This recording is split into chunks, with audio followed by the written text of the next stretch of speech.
시편 13편 말씀입니다. 시편의 말씀이 대부분 그렇지만 도움을 요청하는 그런 기도문이 참 많이 있습니다. 여러 가지 상황 가운데에 자기의 도움을 아뢰는 것인데, 이 도움을 구한다라는 것은 인간편에 봤을 때는 연약하다라는 그런 모습인 거죠. 누가 나한테 나 좀 도와줘, 나 좀 도와줘 라고 요청하는 것이요, 강자한테 매달려야 되는 그런 모습인 거죠. 그래서 도움을 요청하는 것을 또 못하는 사람들이 있어요. 차라리 그냥 뭐 손해보고 말지 라고 자기 혼자 이렇게 좀 지내왔던, 어떤 문제가 있든지 스스로 해결을 많이 해왔던 분들은 이 도움의 손길을 내미는 것, 이 도와달라고 말하는 것이 어려운 분들도 있습니다. 그러나 하나님 앞에서는요, 도움을 구하셔야 합니다. 왜냐하면 우리는 하나님의 도움 없이는 살 수 없기 때문입니다. 하나님께서 우리를 도우기를 원하시고요, 하나님은 자기를 의지하라 하셨습니다. 그래서 하나님 앞에 도움을 구하는 것은요, 자존심 문제도 아니고 우리의 생명과 연관된 문제입니다. 1분 1초도 하나님께서 은혜를 베풀어 주시지 않으면 우리는 사실 살 수가 없어요. 우리가 말하는 것도, 우리가 생각하는 것도, 우리가 걸어 다니는 것도, 우리의 손이 이렇게 자유롭게 움직이는 것도 자연스럽다라는 단어를 쓰지만 이 자연스러움이 자연스럽지 않을 때가 있어요. 우리가 이렇게 자연스럽다라고 하는 것은 사실은 우리도 알지 못하는 모든 순간에도 하나님이 우리를 돕고 계시기 때문입니다. 우리의 머리가 이렇게 돌아가는 것, 그래서 뭔가 이렇게 기술을 익혀갈 수 있는 것, 우리 앞길을 계획할 수 있는 것, 우리의 인생을 돌아볼 수 있는 것, 이 모든 것이 하나님의 보이지 않는 은혜와 손길이 우리 인생에 함께 하셨기 때문에 가능합니다. 그래서 하나님 앞에 도움을 구하는 건 해야 하는 일이지, 도움을 구하지 않는 것이 더 믿음이 좋은 건 아니라는 거야. 오히려 예전에는 큰 문제만 맡겼는데 어느 날부터는 정말 작은 문제도 하나님 의지하지 않고는 할 수 없음을 깨달아갈 때, 그래서 나의 모든 문제 하나하나를 하나님 앞에 아뢰며 그 주님 앞에 도움을 구하며 살아가는 우리의 인생이, 그것이 하나님과 더 친밀한 인생인 거죠. 관계가 있습니다. 근데 어떤 사람은 그냥 시시콜콜한 얘기를 다 해요. 그래서 실컷 전화 통화하고 나서 내가 봤을 때는 1시간, 2시간 정도 했으면 얘기 다 했을 것 같은데 우리 못다한 얘기는 카페에서 만나서 다시 하자 그래. 그래서 카페에 만나서 또 얘기를 실컷 해요. 그리고 우리 못다한 얘기는 집에 가서 통화하자. 또 집에 가서 또 통화를 해요. 근데 무슨 얘기를 그렇게 하나 보면 별 얘기가 없어요. 그냥 일상의 얘기들, 자기의 시시콜콜한 얘기들을 다 해요. 이렇게 할 수 있는 건 그 사람과 나와의 친밀한 관계 때문에 가능한 거죠. 하나님과의 관계도 그런 것 같아요.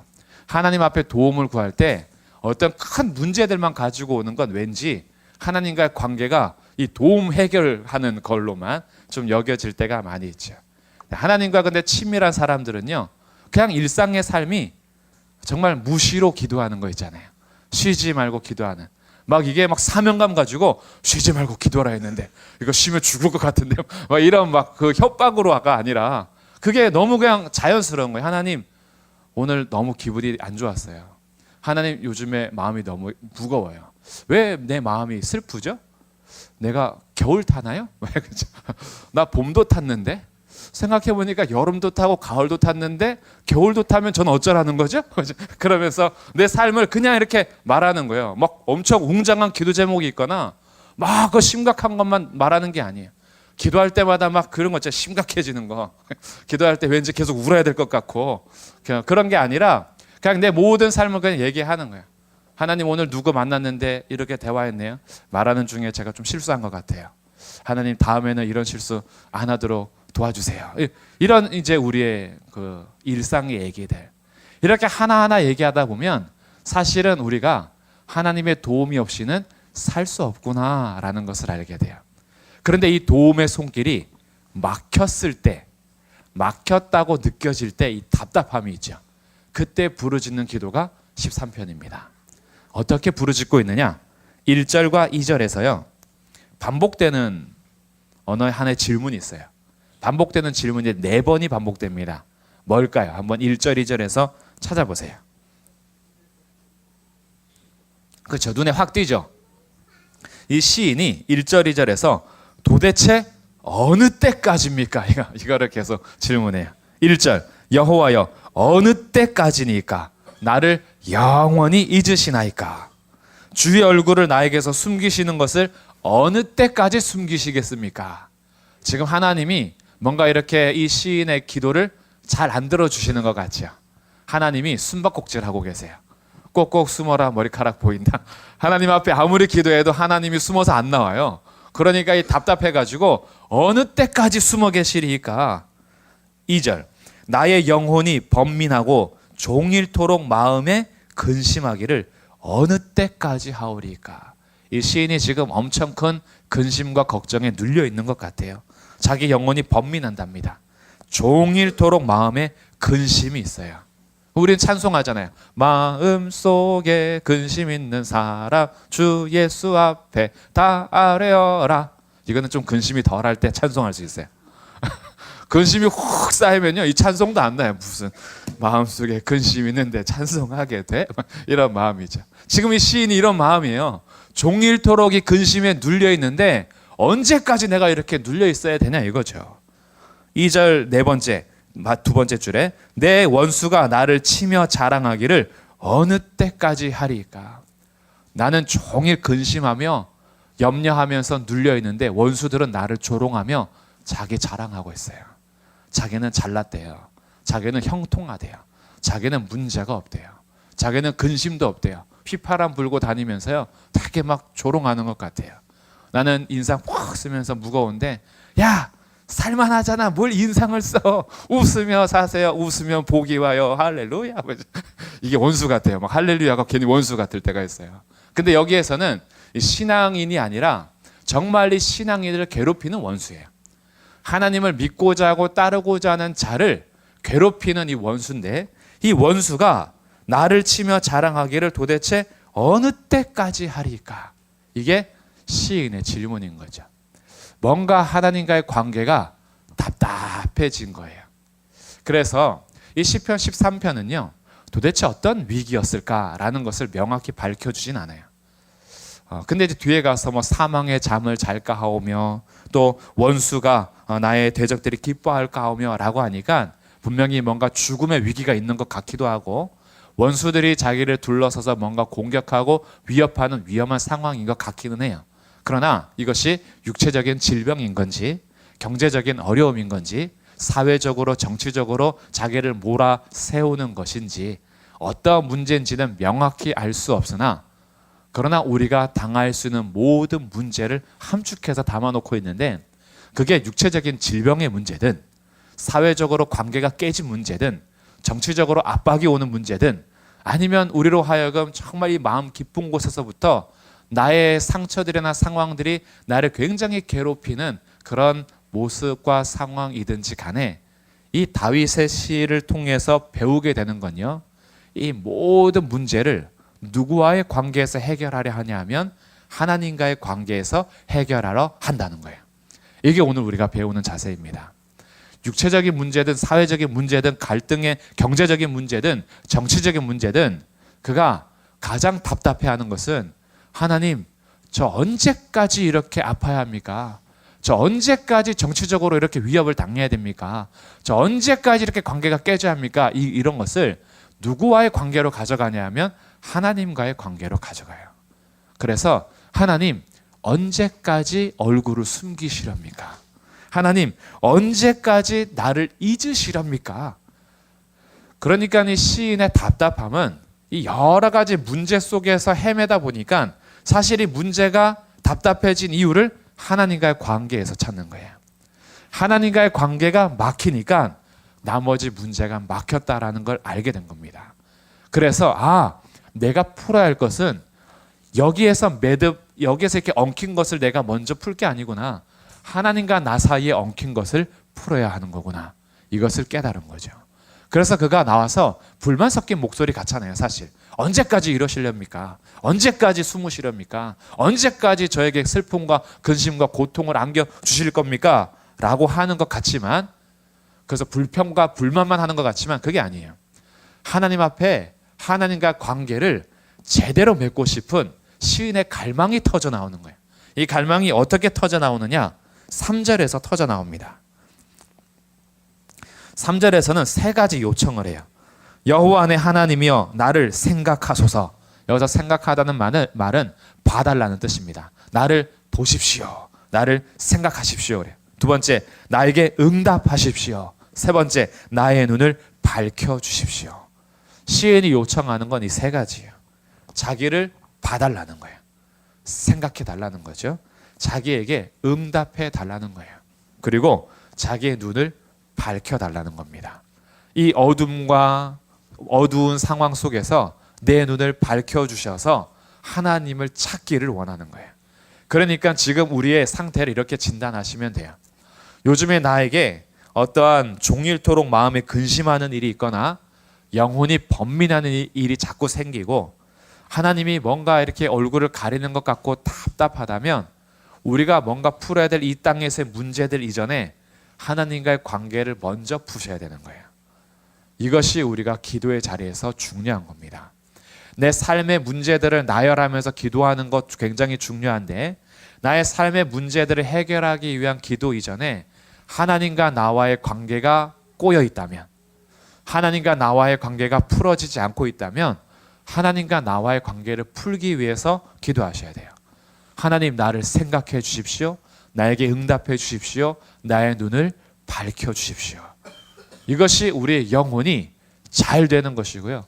그 영혼이 주님을 바라볼 때 우리의 나머지 삶의 문제들이 하나씩 진실하게 보이기 시작해요. 눈이 어두운 상태에서 진단이 되면 우리의 삶의 문제를 제대로 진단할 수가 없습니다. 모든 병의 치료는 진단이 제대로 돼야 치료할 수 있는 거예요. 병원에서도 그래서 검사를 제대로 하는 거예요. 엑스레이 찍어서 안 보이는 건 CT를 찍는 거예요. 그래도 안 되면 MRI를 찍어야 되고, 그래도 안 되면 더 정밀하게 분석하는 것들을 해 나가야 그 다음에 치료책이 나오는 거죠. 근데 대충 돌팔이 의사의 그 특징은 뭐예요? 대충 그냥 내가 보니 감기야. 그래서 그냥 감기약 이렇게 주는 거. 군대 가면은 모든 약이 소화제예요. 이렇게 눈이 아파서 그래, 자 소화제 먹어. 배가 아파서 배가 아프다 소화제 먹어. 발에서 막 발병이 나 너무 그래 소화제 먹어. 그래도 다 나요. 군대는 정말 신기한 것 같아요. 그냥 대충 진단하고 가면 오히려 정말 위험한 병은 치료 못할 수도 있다. 근데 우리의 영혼의 상태가 그럴 수 있어요. 하나님과의 관계에서 나의 영혼을 진실하게 보는 매듭이 풀어져야 나의 일상의 삶의 문제가 정확히 진단이 되는 거예요.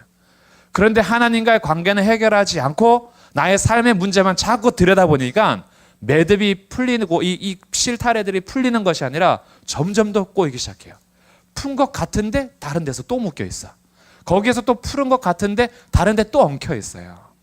그래서 오늘 시인은 자기의 이 근심과 슬픔과 위협의 상황 속에 하나님 앞에 나와서 하나님, 언제까지 영원히 자기를 잊으시랍니까? 언제까지 얼굴을 숨기시랍니까? 나의 눈을 열어주십시오. 나에게 응답해 주십시오. 나를 생각해 주십시오. 봐주십시오. 이렇게 요청하고 있어요. 그래서 그가 결국엔 언제까지 하렵니까? 라는 불만 섞인 목소리 같지만 그의 마지막 결론은 5절과 6절에서 이렇게 결론을 맺고 있습니다. 5절에서는 반전이 돼요. 우리 성경에는 번역하지 않았는데 그러나 라는 단어가 있어요. 그러나. 3절 4절에서 이렇게 얘기했거든요. 3절 두렵건대 내가 사망의 잠을 잘까 하오며 두렵건대 나의 원수가 이르기를 내가 그를 이겼다 할까 하오며 그래서 나의 대적들이 기뻐할까 합니다. 그러나 나는 오직 주의 사랑을 의지하였습니다.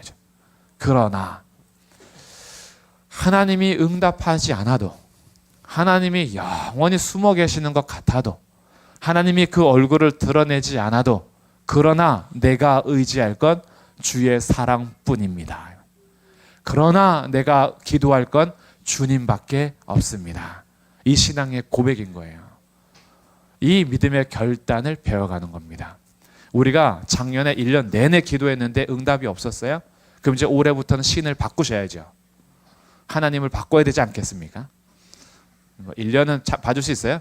내가 지금 30년 기도했는데 응답 안 된 거 혹시 있으신가요? 30년 동안 기도했는데 혹시 남편을 위해서? 근데 이 남편이 계속 남의 편이네. 변하지 않네. 이제 혹시 자녀들을 위해서, 우리 경제를 위해서 뭔가 사업을 해서 끊임없이 기도하는데 응답이 안 되세요? 그럼 어떻게 해요? 언제까지입니까? 라고 따진 다음에 다른 신을 찾아야죠. 이런 거 응답해 줄 하나님은 어디 계십니까? 라고 가야 하는 게 아니라, 하나님이 도대체 어느 때까지 숨어 계시며 어느 때까지 응답 안 하시렵니까? 라고 그가 질문을 던지는 건 내가 다른 하나님 찾겠다라는 것이 아니라, 하나님 아니면 하나님이 없기 때문에, 나는 하나님 밖에 없기 때문에 다른 데 갈 수가 없어요. 그래서 기도하는 거예요. 기도의 자리에서 다른 걸 찾을 수가 없는 거예요. 우리에게는 오직 한 분밖에 안 계시니까. 그러니까 우리의 생각에서 이렇게 지우시면 돼요. 하나님 외에는 답이 없다. 아멘? 한번 저 따라해서 선포해 보세요. 하나님 외에는 답이 없다.